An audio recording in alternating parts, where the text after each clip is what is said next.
Okay, so welcome to part 1 of the build video, and I have no idea how I'm going to build this thing. There's so many different ways you can do it, but I guess it's all the same. So it did come with this card that gives you an assembly manual, so maybe I'll just start by following the assembly manual. And I also have a time-lapse video going on, so we'll see how well that video turns out. Well, I found the manual off the website, and first thing they want you to do is prepare carbon fiber by sanding the edges. Well, this carbon fiber is pretty smooth, so I'm going to skip that step. So, let's start assembly.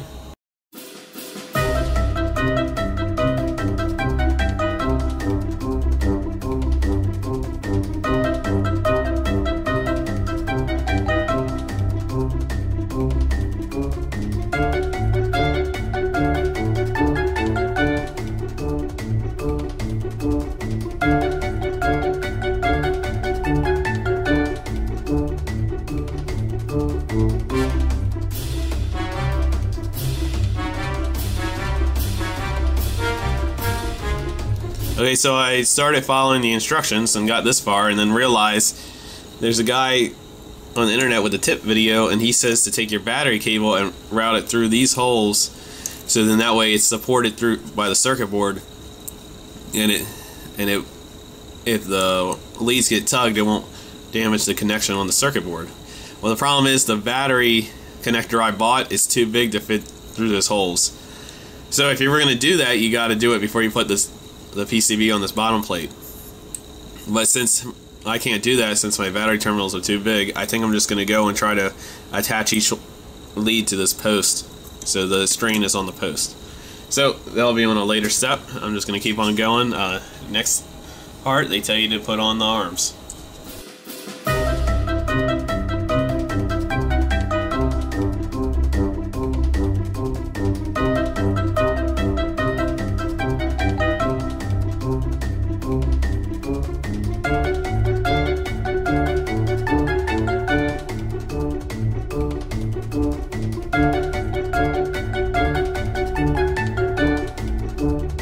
So they show this this tool and this Allen wrench like they're included, but mine didn't have any of those included. Luckily, I have one of these from building an RC car, and I have a set of Allen wrenches to tighten up the arms.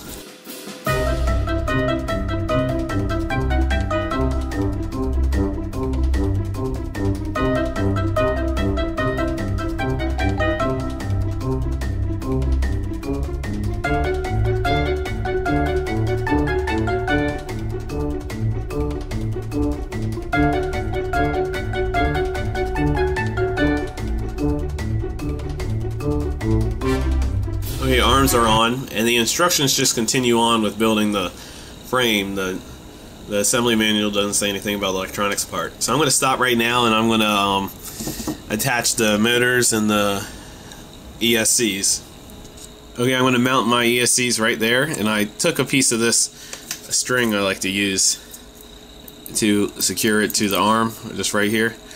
And I'm going to solder it to these tabs right here where it says ESC, and then got to solder the motor side.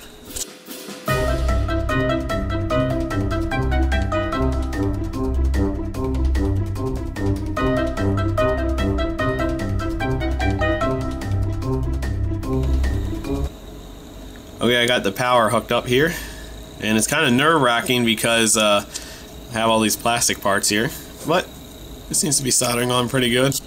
I'm not the best solderer, but I'll definitely do the job. Now this is where it's going to really count.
Well, I decided to just focus on getting all the ESCs soldered up, and all the ESCs are soldered up, so now I gotta move on the motors.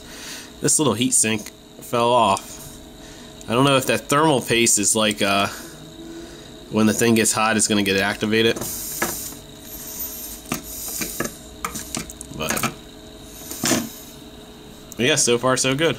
Okay, I'm gonna attach the motors, and I have these screws to attach the motors, and I'm gonna put a little 242 Loctite on the screws.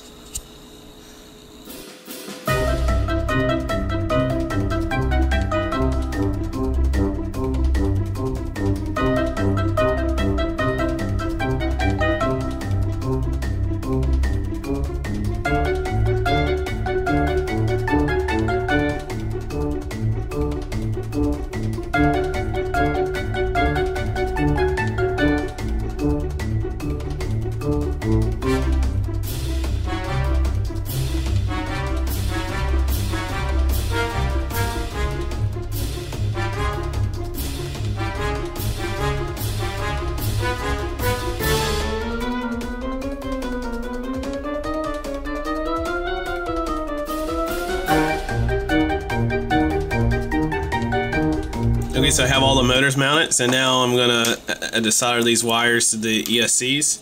I'm gonna solder them all straight, you know, straight like that, and then when I actually get the thing fired up, I'll have to reverse 2 of the phases, so 2 of the motors turn in opposite direction.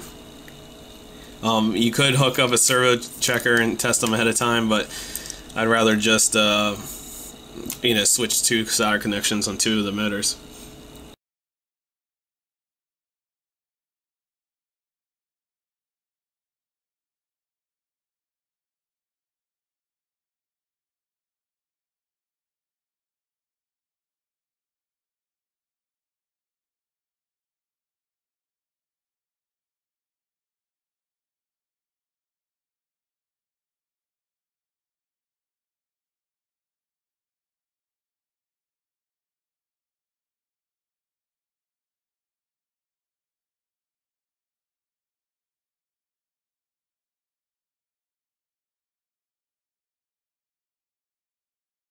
Okay, I got all the motors soldered together. So I guess my next step must be the flight controller and the battery thing. I'm gonna the battery connector.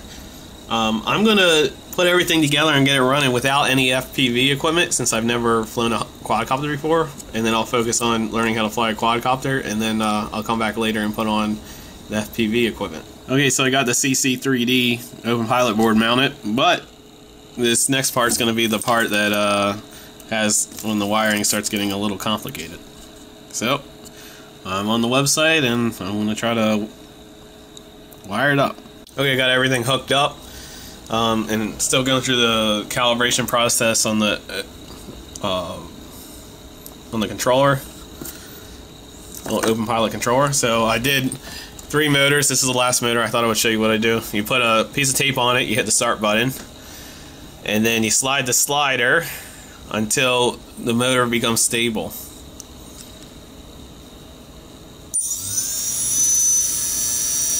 So, but you see the motor, you hear the sound. The motor isn't stable. Go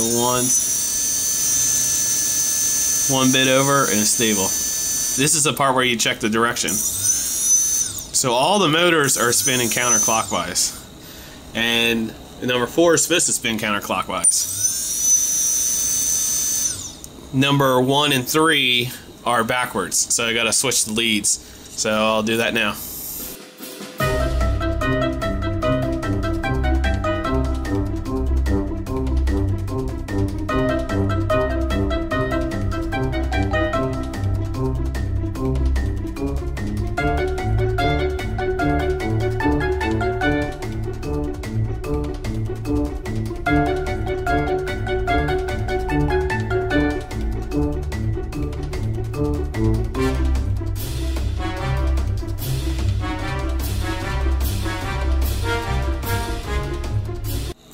Well, game over. Remember how this one, the heat shrink wasn't stuck to it real good? Well,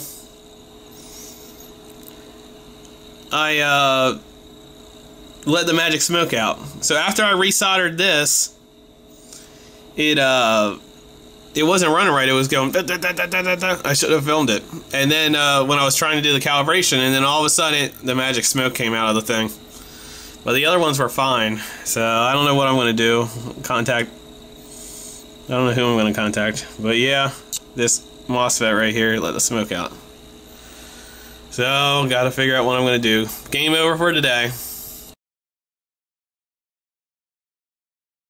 Well, I resoldered that terminal. I guess that terminal got so hot that it bit the smoke. So let's see if I can do it again. I'm moving the slider. I'm in the calibration, moving the slider up just oh so slightly.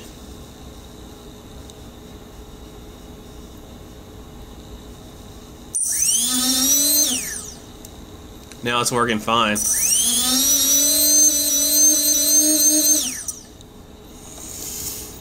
So I don't know.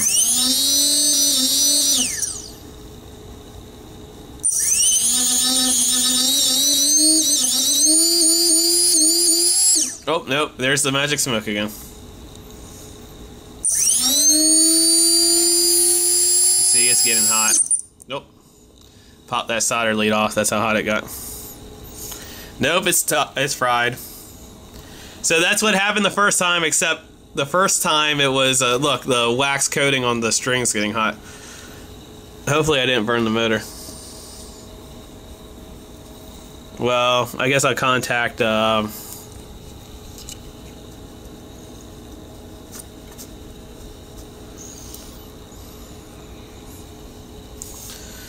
game over. I don't know what I'm going to do. I guess I'm going to contact Blackout first and see what they have to say. See ya.